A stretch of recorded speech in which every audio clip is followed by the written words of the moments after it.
Hey, what is up everybody? My name is Rahul and in this video I'll be showcasing you one of my projects that I made recently. So it is called OWASP Risk Calculator. So in a couple of minutes I'll be showing you what it is and how you can actually calculate the risk that a vulnerability poses to a company or an organization that you were able to find. So before I begin talking to you about the project, so this is the basic UI that will be displayed anytime the user visits on this URL. Let us talk about the OWASP risk calculator. As we know that what OWASP is.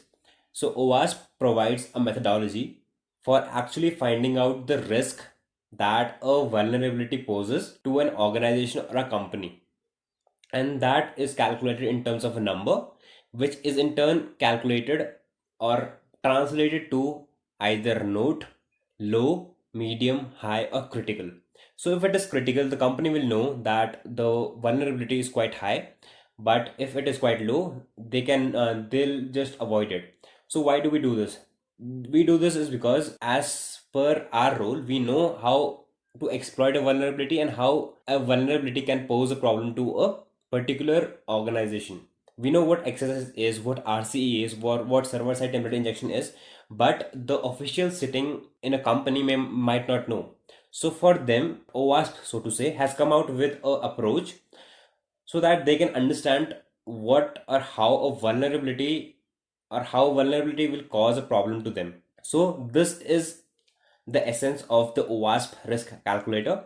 So there are four technical parts that go into calculating the risk. So it is divided into two parts, which is the first is the likelihood part, the second is the impact part. So as you can see, the first part will give you the likelihood score and the second part will give you the impact score. So why only these two scores?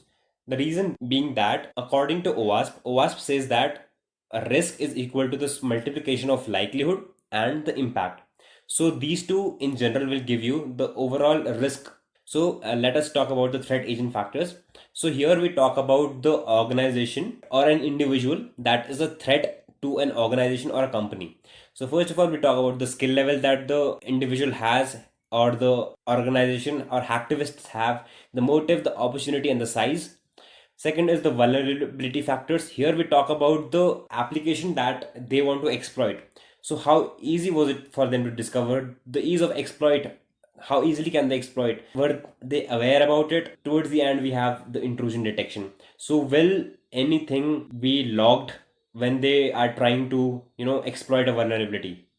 The second are the technical impact factors. What impact will a vulnerability have once it has been successfully exploited? So, will it pose any effect on the confidentiality, integrity, or availability?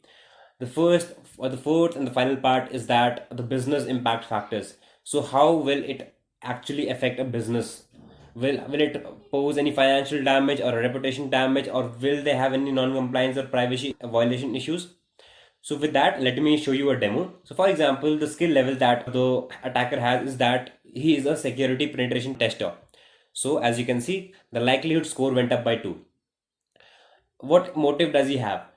If he highly motivated, let us say he is highly motivated. As you can see, the likelihood score went up. Opportunity. So does he require anything specific?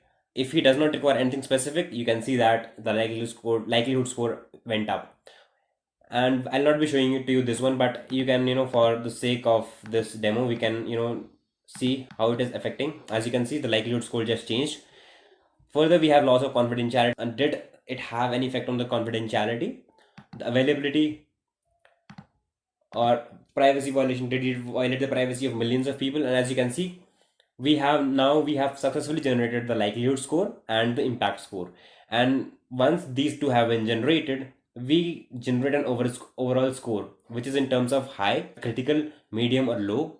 And as you can see, these are the charts that show four key pieces into generating the score: the threat agent factor, vulnerability factor, technical impact factors, and the business impact factors. And as you can see, the chart beautifully displays it.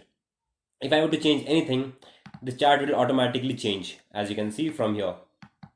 As you can see, this is the demo of how OWASP risk calculator actually works. So if you are interested in the source code, I will upload it on my GitHub. But if you cannot find it, or what you can do is just visit the link that I'll provide it to you, and you can just press Ctrl U to look at the source code, and you'll be provided with everything. I used chart.js library to create this chart. So thank you guys. This is it for the video.